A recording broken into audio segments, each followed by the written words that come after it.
कई महिलाओं में ब्रेस्ट में गांठ महसूस होती है और अल्ट्रासाउंड करवाने पर आपकी रिपोर्ट में फाइब्रोएडेनोमा आता है। ये फाइब्रोएडेनोमा ब्रेस्ट की सबसे कॉमन गिठान होती है। इसके क्या लक्षण होते हैं? क्या ये कैंसर होती है? क्या इसको निकलवाने की ज़रूरत है? आइए हम इसके बारे में बात करते हैं। नमस्कार, मैं डॉक्टर अर्चना निरुला हूँ और आपका स्वागत है हमारे चैनल डॉक्टर अर्चना निरुला आपकी अपनी गायनी। आपकी ब्रेस्ट में गांठ महसूस हुई और अल्ट्रासाउंड में फाइब्रोएडेनोमा की रिपोर्ट निकलती है। फाइब्रोएडेनोमा ब्रेस्ट की सबसे कॉमन गिठान है। इसके क्या कारण होते हैं? क्या लक्षण होते हैं? क्या ये कैंसर है? क्या इसको निकलवाना ज़रूरी है? आइए इसके बारे में बात करते हैं। नमस्कार, मैं डॉक्टर अर्चना निरुला हूँ और आपका स्वागत है हमारे चैनल डॉक्टर अर्चना निरुला आपकी अपनी गायनी। जब भी आपकी ब्रेस्ट में कोई गिठान बनती है तो आपको टेंशन हो जाती है कि कहीं ये कैंसर तो नहीं है। फाइब्रोएडेनोमा एक ऐसी गिठान है जो कैंसर नहीं है। ये एक चर्बी की गांठ होती है और ये तकरीबन 15 से 35 साल की उम्र की महिलाओं में ज़्यादा पाई जाती है। ब्रेस्ट का कैंसर जो होता है वो तकरीबन 40 से 55 साल की उम्र में ज़्यादा पाया जाता है। पर इसका ये मतलब नहीं है कि 15 से 35 साल की लड़कियों में या महिलाओं में कैंसर नहीं होता या 40 से 55 साल की महिलाओं में फाइब्रोएडेनोमा नहीं पाया जाता। जैसे कि मैंने बताया कि फाइब्रोएडेनोमा जो होता है ये एक फैट की गांठ यानी चर्बी की गांठ होती है और ये छोटी सी मुलायम सी गांठ होती है जो आपके ब्रेस्ट में अगर आप टच करते हो तो आसानी से हिलती है, इसलिए इसको ब्रेस्ट माउस भी कहते हैं। सबसे पहले हम बात करते हैं कि ब्रेस्ट की गिठान यानी फाइब्रोएडेनोमा के क्या लक्षण होते हैं। फाइब्रोएडेनोमा जैसे मैंने बताया कैंसर नहीं होती है। ये एक छोटी सी गांठ है जो चर्बी से बनी होती है। ये या तो एक ब्रेस्ट में पाई जाती है या दोनों ब्रेस्ट में भी पाई जा सकती है और ये आपके ब्रेस्ट के अंदर आराम से हिलती है, यानी अगर आप इसको पकड़ते हैं तो ये हिलती जाती है, इसलिए इसको ब्रेस्ट माउस भी कहते हैं। जब हम फाइब्रोएडेनोमा या गिठान को टच करते हैं तो इसके किनारे बहुत ही स्मूथ होते हैं। टच करने पर ना तो ये पानी की गांठ की तरह महसूस होती है और ना ही पत्थर की तरह हार्ड होती है। ज़्यादातर ब्रेस्ट की फाइब्रोएडेनोमा है वो कोई भी प्रॉब्लम नहीं देती है, कोई दर्द नहीं होता है। बट अगर इसका साइज़ बढ़ जाता है तो ब्रेस्ट के ऊपर का जो स्किन होता है, त्वचा होती है, वो खिंच जाती है, जिसकी वजह से ये दर्द कर सकती है। जब भी आपको पता चलता है कि आपके ब्रेस्ट में एक गांठ जिसे हम फाइब्रोएडेनोमा कहते हैं वो है, तो आपके मन में सबसे पहले ये सवाल आता है कि मेरे से ऐसे क्या गलती हो गई कि मेरी ब्रेस्ट में ये गांठ बनी, इसका क्या कारण है। फाइब्रोएडेनोमा जो होता है वो हार्मोन लिंक्ड है, यानी हार्मोन्स के बदलाव, हार्मोन्स के इम्बैलेंस के कारण बनता है।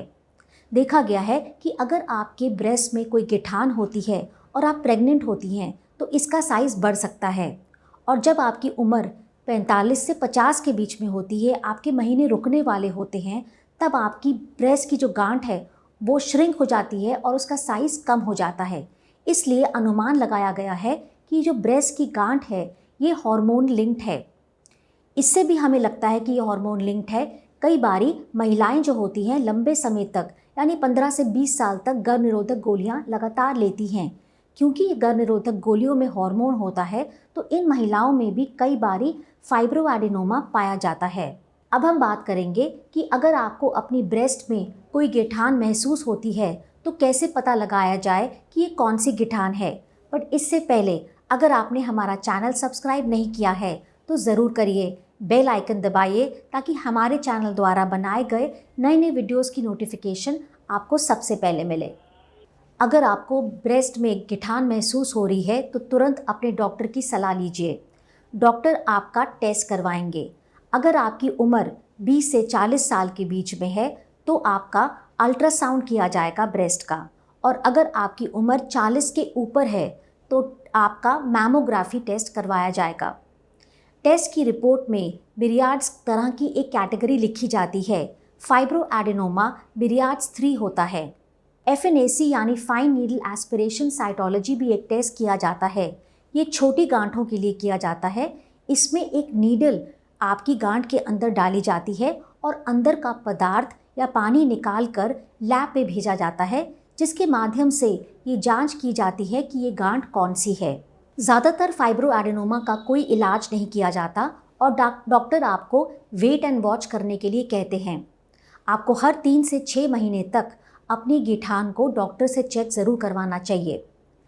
कब आपको सर्जरी के लिए सलाह दी जाती है उसके बारे में बात करते हैं। अगर इस गिठान का साइज़ बढ़ जाता है, यानी 4 सेंटीमीटर के ऊपर, और बढ़ने की वजह से ऊपर का जो त्वचा, ऊपर का जो स्किन होता है उसमें कुछ खिंचाव आ गया है, जिसकी वजह से आपको दर्द महसूस हो रहा है, तो कई बारी डॉक्टर सर्जरी की सलाह देते हैं। इसके अलावा अगर आपकी फैमिली में आपकी मदर को, आपकी बहन को, आपकी बुआ, मासी, किसी को भी इस तरह का कैंसर होता है, तब भी डॉक्टर आपको सर्जरी की सलाह कह सकते हैं। अगर आपके अल्ट्रासाउंड में या मैमोग्राफी की रिपोर्ट में डॉक्टर को कुछ शक लग रहा है, तब भी डॉक्टर आपको सर्जरी की सलाह कहते हैं। कई बारी ब्रेस्ट में गिठान से पेशेंट को इतनी टेंशन हो जाती है कि पेशेंट खुद सर्जरी के लिए डॉक्टर से कहते हैं, तब भी डॉक्टर जो है पेशेंट से बातचीत करके सर्जरी की सलाह दे सकते हैं। फाइब्रो एडेनोमा की जो सर्जरी होती है उसमें पूरा का पूरा गिठान निकाला जाता है। इसे हम एक्सेशन बायोप्सी कहते हैं और इसमें जो एक्सेशन बायोप्सी के करने के बाद गिठान निकलती है उसको हम लैब में भेज के हिस्टोपैथोलॉजिकल एग्जामिनेशन करवाते हैं। इससे हमें 100% गारंटी मिल जाती है कि ये जो गिठान है ये फाइब्रो एडेनोमा की है और ये कैंसर बिल्कुल नहीं है।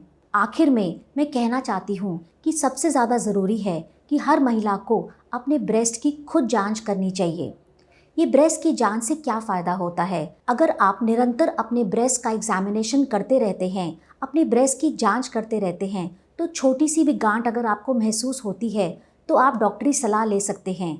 और अगर जल्दी कोई गांठ पकड़ी जाती है तो उसका 100% ट्रीटमेंट होता है। ब्रेस्ट की खुद जांच कैसे की जाती है और कब की जाती है?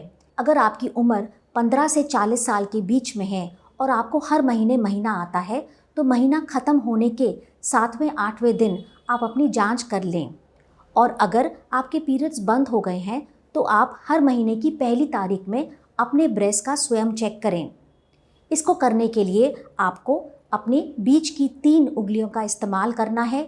जिस साइड का ब्रेस्ट आपको चेक करना है, आपको बिस्तर पे लेटकर अपने उस साइड के हाथ को अपने कंधे के बीच पे रखना है और 3 उंगलियों से आपको अपने ब्रेस्ट का एग्जामिनेशन करना है। याद रखें कि बगल में भी आप ज़रूर चेक करें कि कोई गांठ तो नहीं है। इसके अलावा आपको शीशे के सामने अपने आप को खड़ा करके अपने दोनों ही ब्रेस्ट को ज़रूर चेक कर लेना चाहिए कि उसके आकार में कोई फ़र्क तो नहीं आया, उसके ऊपर की त्वचा में कोई सिकुड़न तो नहीं है। निप्पल को दबा के ब्लड या पानी की भी जांच ज़रूर करें। मेरी सलाह मानकर आपको हर महीने अपने ब्रेस्ट की जांच स्वयं करनी चाहिए और इसके बारे में आपको अपनी सहेलियों, अपने घर की सभी महिलाओं को भी ज़रूर बताना चाहिए। आशा करती हूँ कि इस वीडियो से आपको ज़रूर लाभ होगा। इस वीडियो से संबंधित अगर आपको कोई भी सवाल पूछना है तो कमेंट बॉक्स में पूछिए। आखिर में मैं कहना चाहती हूँ कि अपने हेल्थ के बारे में जागरूक बनें, अपने जीवन को सुरक्षित बनाएं, तभी तो हेल्दी रहेगा इंडिया।